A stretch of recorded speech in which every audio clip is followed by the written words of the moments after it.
বিশ্বরূপ ধারণ করে দাঁড়ালেন। অনন্ত মাথা, অনন্ত মুখগহ্বর, অনন্ত লেলিহান জিহ্বা, বিশাল মুখগহ্বর হইতে লেলিহান জিহ্বার মধ্যে দিয়ে অগ্নি বহির্গত হইতেছে। চন্দ্র, সূর্য, গ্রহ, নক্ষত্র, আকাশ বাতাস সবকিছু উড়ে এসে সেই মুখগহ্বরে আগুনের মধ্যে পুড়ে ছাই হয়ে ধ্বংস হয়ে যাচ্ছে।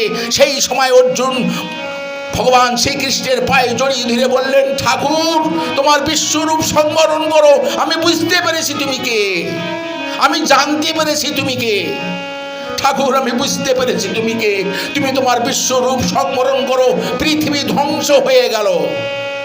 সেই সময় ভগবান শ্রীকৃষ্ণ তার নিজ রূপ ধারণ করেছিলেন অর্জুনের সামনে।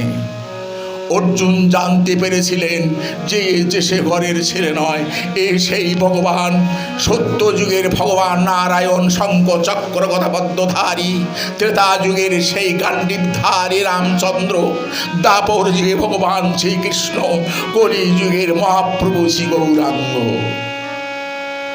অর্জুন বলেছিলেন, সখা, আমি যুদ্ধ করব, অন্যায়ের প্রতিবাদ করব, অধর্মকে আমি বিনাশ করব। ঠাকুর, আমি এই গান্ডীব ধরলাম, রথের উপর উঠলাম, আমি যুদ্ধ করব। অর্জুন, তুমি কি যুদ্ধ করবে? উহার অর্জুন, তুমি কে অর্জুন?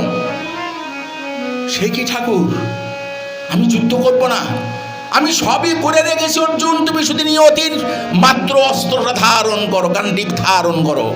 সে কি, এখন কুরুক্ষেত্রের যুদ্ধ শুরু হয়নি, তুমি কি বলছো? ভগবান শ্রীকৃষ্ণ অর্জুনকে বললেন, অর্জুন, তুমি আমার বুকের দিকে তাকিয়ে দেখো, আমি কে। ভগবান শ্রীকৃষ্ণের বুকের দিকে অর্জুন তাকিয়ে দেখলেন 18 দিনের কুরুক্ষেত্রের যুদ্ধের রেজাল্ট। মহাবীর ভীষ্মদেবের সরসজ্জায় পড়ে ছটফট করছে, কৃষ্ণকে বলছে, কৃষ্ণ, অর্জুন আমাকে একটু জল দাও। বিশাল সরসজ্জায় মহাবীর বিশ্বদেব, সেই ইচ্ছামৃত বিশ্বদেব, সেই শান্তনু নন্দন, সেই গঙ্গার নন্দন।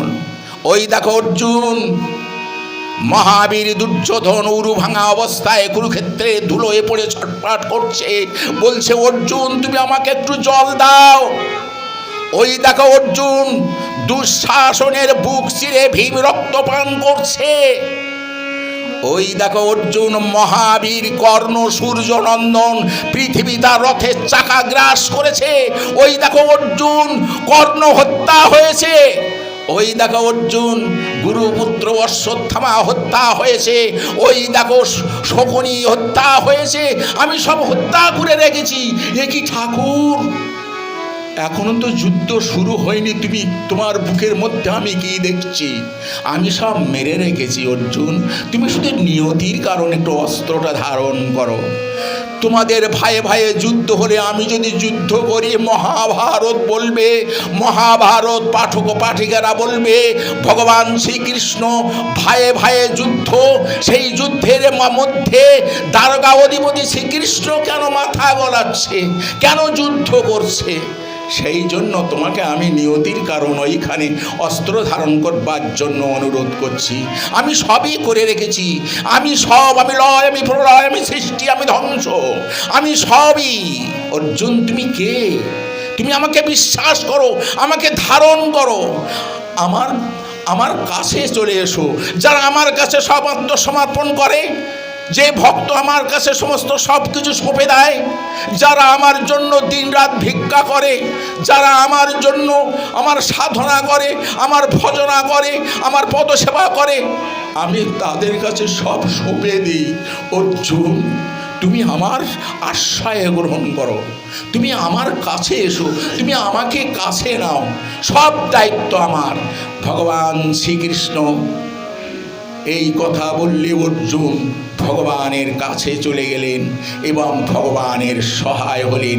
বিশাল কুরুক্ষেত্রের যুদ্ধে বিশাল কৌরব সেনাকে হত্যা করে অর্জুন ধর্মকে রক্ষা করলেন, ধর্ম প্রতিষ্ঠিত করলেন এবং অধর্মকে বিনাশ করে ধর্ম প্রতিষ্ঠিত করলেন।